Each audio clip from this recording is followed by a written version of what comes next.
Nous sommes le 1er août 2024.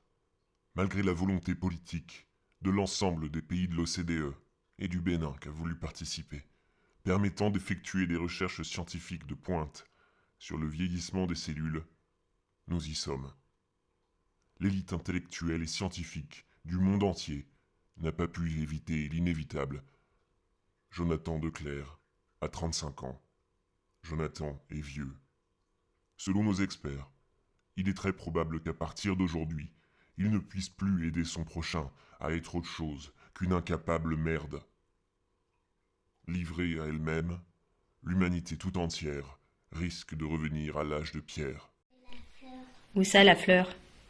Petit noir. Oh, mais le problème, c'est que je suis trop petite, même en montant sur le lit. Et en plus, comme le lit est en plein milieu, on peut pas mettre d'échelle. Comment faire?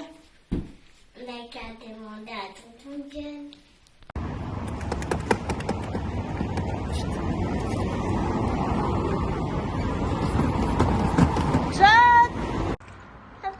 Tiens, une chips. Tiens. Non. Mais, Elle veut. ah, Aïe. une chips. Non. Mais comment ça, non? Mais elle veut. Mais Gabriel, tu peux m'aider? Non. Tiens, une chips. Oh non, Gabriel, qu'est-ce qu'on fait? Tu veux bien m'aider? Non. Oh là là, mais qu'est-ce que John aurait fait dans cette situation? Inquiétez même pas, mais inquiétez quand même un peu, car si vous inquiétez pas, il sera bientôt trop tard pour vous inquiéter.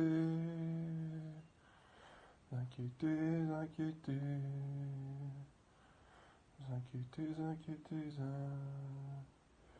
Mais inquiétez pas trop quand même, car si vous inquiétez, ça deviendra inquiétant.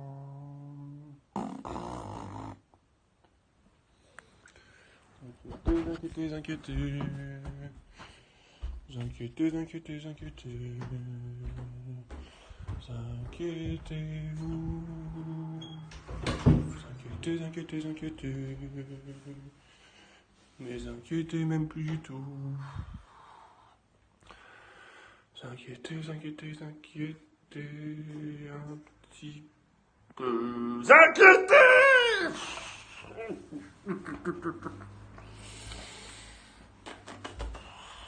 Inquiétez énormément. Inquiétez.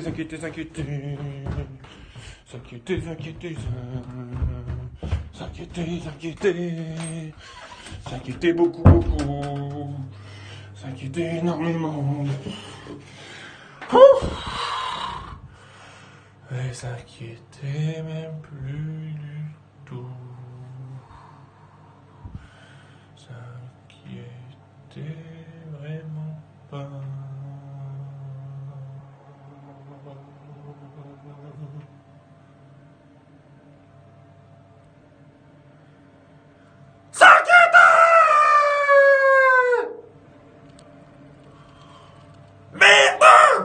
Putain!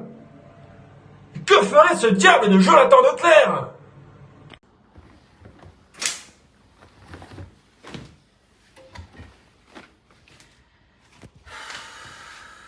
John! Marianne, Oui. j'ai une question pour toi. Ouais. Tu dois choisir. Tu préfères avoir constamment l'image de Garou qui joue du djembé en tête ou une chanson de Céline Dion en boucle en tête jusqu'à la fin de ta vie. Aucun des deux. Non, tu dois choisir, c'est obligé. Non, je peux pas choisir. Si tu dois choisir, Non, c'est la peste et le choléra. je peux pas. J'ai besoin d'aide. Qu'est-ce que John ferait dans cette situation? What would John do? Que fetas John? Va smart John? Mathieu, Ouais. Mathieu, dépêche-toi, viens voir. Qu'est-ce qu'il y a? Mathieu, Qu'est-ce qu'il y a? je crois que Léon il s'emmerde là. Ah, il se fait chier, mais j'ai essayé, j'arrive à rien. Il s'emmerde vraiment, quoi. Bah ouais. Faut qu'on fasse quelque chose. J'ai joué, rien à faire. Bon attends, on va trouver des solutions. Nous le savons maintenant. La justice, manifestation et preuve du malheur sous des avatars divers, tant individuels que collectifs, a pour cause l'excessif attachement que l'homme porte à ses appétits sensibles. L'expérience du dialogue l'a montré. Bien qu'elle ait été négative... Ah, non.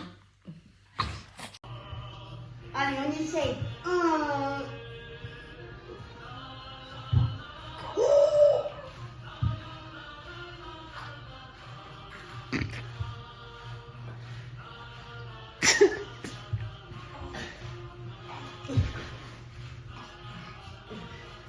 C'est peut-être pas... très adapté, non? Pourquoi?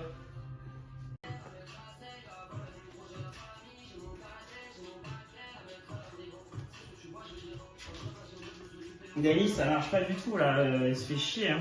Je peux rien faire, mais là ça marche pas du tout. Faut trouver une autre solution. Bon bah Mathieu, je crois que... il n'y arrive pas. Hein. Je crois qu'il va se faire chier toute sa vie comme ça. Bah ouais. Enfin, Non, faut alors... l'accepter. Ou alors sinon... Il n'y a pas de sinon, qu'est-ce que... Non mais sinon on a John. Ah oui, bah oui John. Qu'est-ce qu'il aurait fait? On sait jamais. John! Mais qu'est-ce que vous faites? Vous avez froid? Il faut faire un feu alors si on a froid. C'est vrai ça, c'est une bonne idée. Et si on allait faire un feu? Allez, on va chercher une Il bûche. faut quoi pour faire du feu? Du bois. On va chercher du bois? Oui. Allez, on y va. Tu sais, faut chercher du bois. Il est où le bois? Il est On où? n'est pas du plus comme ça. Bah, on a plus de bois? Qui a mangé notre bois? Bah, on peut prendre des bois ici. C'est toi lui qui a mangé le bois? Non. Bah alors. Mais comment on fait pour faire un feu si on n'a pas de bois? Comment on fait? Qu'est-ce qu'aurait fait John? Mais qu'est-ce qu'aurait fait John? Il aurait mangé? Tu crois qu'il a mangé notre bois? Bah oui, peut-être. Il faut qu'il trouve, hein. Et Harry, qu'est-ce qu'il aurait fait John?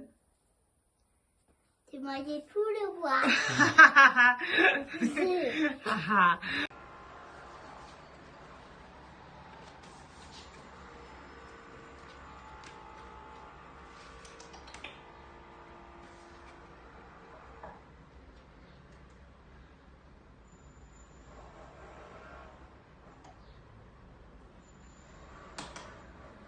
Du pain dur, picotis, picota, lève la queue et puis son bras.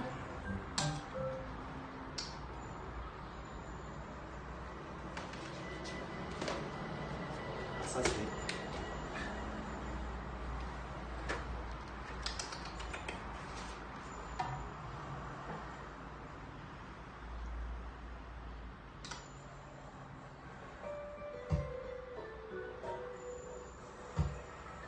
Bateau sur l'eau, la rivière, la rivière. Ça m'a agacé cette histoire. Hein. Dernière chose. Là, c'est la bonne.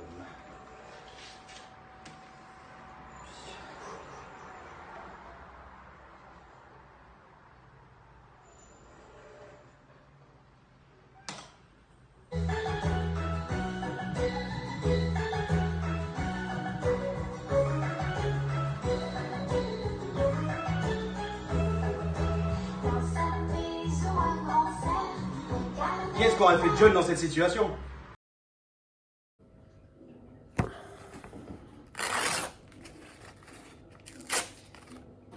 Je fous le camp. Je me casse de ce monde civilisé de merde. Aujourd'hui, c'est le premier jour du reste de ma vie. Et sans doute le dernier jour que je passe à l'intérieur, entre quatre murs, entre quatre planches. J'ai envie de retrouver la nature, envie de retrouver l'animalité, l'adversité, et avec elle, sans doute, mon humanité. Je reprends le pouvoir, marre de ces conneries de pouvoir administratif, politique et compagnie. Mais pendant les 20 prochaines années, puisque c'est l'échéance que je me fixe à peu près pour un renversement total de Macron et de ses sbires, je vais vous documenter ma vie en retour à l'état de nature. Et aujourd'hui, pour cette première et dernière vidéo à l'intérieur. Je voulais tout simplement vous montrer avec quoi je vais partir pour commencer mon aventure. Alors, on va déjà au départ, évidemment, un Schlass, puisque depuis le néolithique à peu près, l'être humain a réussi à s'en sortir avec ce genre d'accessoires. Ensuite, très important, le feu, pouvoir faire partir le feu en attendant d'apprendre à faire différemment. Des sources importantes, des sources de protéines d'une part et de glucides d'autre part, en attendant de chasser et puis de pouvoir faire pousser mes propres céréales grâce à ces autres ustensiles donc nécessaires pour l'agriculture. On parle de nourriture, je parle aussi bien sûr de nourriture spirituelle. Hein, c'est pas parce qu'on est à l'état de nature qu'il faut s'interdire de voyager par l'esprit aussi. Quelques pesos pour corrompre les agents du pouvoir du système corrompu jusqu'à la trogne, et évidemment aussi de quoi accomplir un certain nombre de démarches administratives. Du kawa, pour les matins difficiles, il n'y a pas de raison que ça change à ce niveau-là.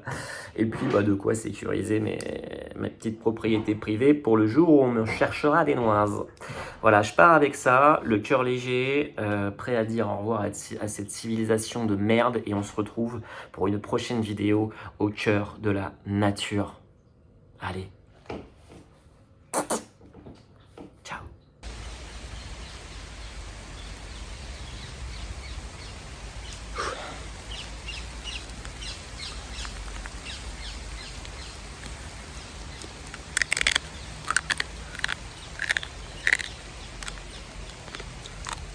Il aurait fait quoi, John, là, putain?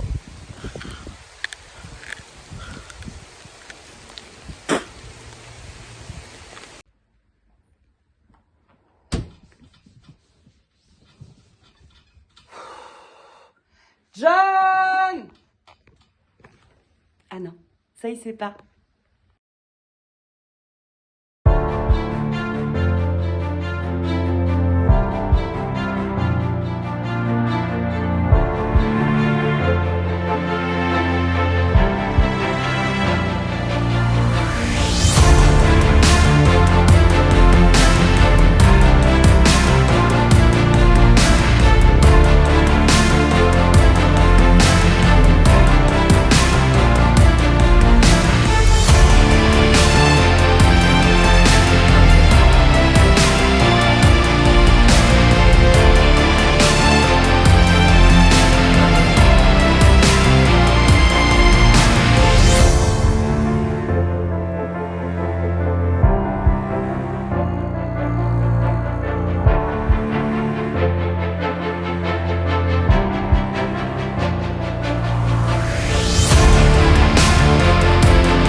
Miaou miaou mes petits matous, c'est Jérôme, l'ami des chats. On se retrouve aujourd'hui avec une nouvelle vidéo un petit peu spéciale, puisque une fois n'est pas coutume, eh bien c'est moi, Jérôme, qui vais faire appel à vous, la team chatoyante, pour me sortir de la panade. Je suis dans une impasse. Je vous explique. Il y a quelques jours, j'ai été contacté sur mon Insta, Jérôme le vrai ami des chats, par un ancien client qui m'a posé une question que je trouve à titre personnel complètement farfelue. En tout cas, je bloque complètement. Alors, il y a peut-être des gens qui vont me découvrir avec cette vidéo.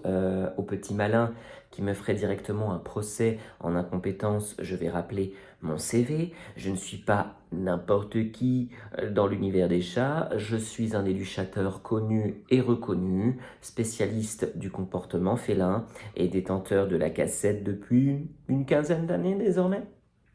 En 2016, j'ai fondé mon association, les Coussinets de la Rédemption, qui aide les perpétrateurs d'attentats, notamment islamiques, à trouver la paix depuis le confort que peut offrir le contact d'un chat. C'est une association qui a été reconnue d'utilité publique et qui, au passage, m'a permis de rencontrer mon épouse, Sam, donc auparavant Abou Ibrahim Al-Parissi, et encore auparavant Thierry. Je propose depuis 15 ans des prestations de conseil personnalisées, dispensées à domicile ou à distance, et qui consistent à répondre aux besoins des propriétaires de chats. Je suis par ailleurs le seul coach sur notre secteur qui prodigue également des conseils aux chats eux-mêmes, pour le coup à domicile uniquement, et donc circonscrit à la région Poitou-Charentes pour des raisons évidentes de logistique de déplacement à bord de la Catmobile. Dans tous les cas, je démontre une réelle adaptation, et ça c'est ma spécificité, aux caractéristiques essentielles de votre animal. Je prends notamment en compte des spécificités félines qui peuvent rendre votre chat par nature agressif, violent, bavard, turbulent, ou au contraire complètement flegmatique ou apathique et qu'il serait vain de chercher à gommer intégralement par le dressage. Je veux bien sûr parler de la race. J'ai constaté au gré de mes expériences en tant qu'éducateur, notamment, que les chats d'une certaine race dormaient plus que la moyenne, étaient particulièrement apathiques et qu'il était tout à fait vain d'en attendre quoi que ce soit en termes de motricité ou même de capacité cognitive. Dressage, impossible. Alors je vous vois venir mes chatoyants, les mauvais esprits d'entre vous. Non, ce ne sont pas les chats noirs, puisque noir n'est pas une race chez le chat en tout cas. Voilà, alors ce petit rappel sur l'étendue de mes connaissances étant établi, passons à la problématique posée par le client du jour, Gilles, que je salue. Bonjour Gilles. Je vais lire ta question, Gilles. Bonjour Jérôme, j'adore ce que tu fais. Merci de m'avoir aidé à reprendre le contrôle sur Pasqua. Je passe. Alors, que penses-tu du chat de Schrödinger? Pourrais-tu vulgariser cette expérience de pensée sur ta chaîne qui parle des chats? Alors non, Gilles, on ne peut pas faire ça. Je ne peux pas le faire, puisque de la même manière que on ne se rend pas chez un concessionnaire automobile pour demander, pour ainsi dire, des chouquettes, on ne s'adresse pas à Jérôme, l'ami des chats, avec une problématique ultra scientifique, maths sup, maths p égale M6 et j'en passe, sous prétexte qu'il y a vaguement une histoire de chat derrière. Non.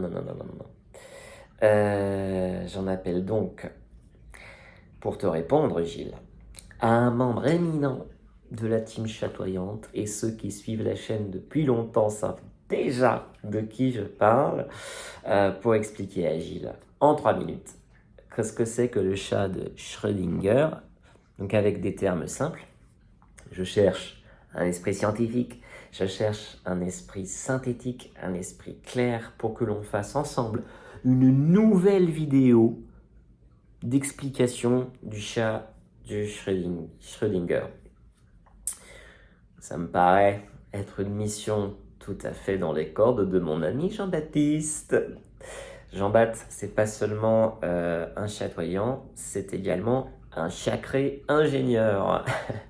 JB, merci d'avance de travailler avec moi et de nous offrir tes lumières. Les lumières des chats. Allez, chalut la team. Non, vous les y pas ce soir. Non.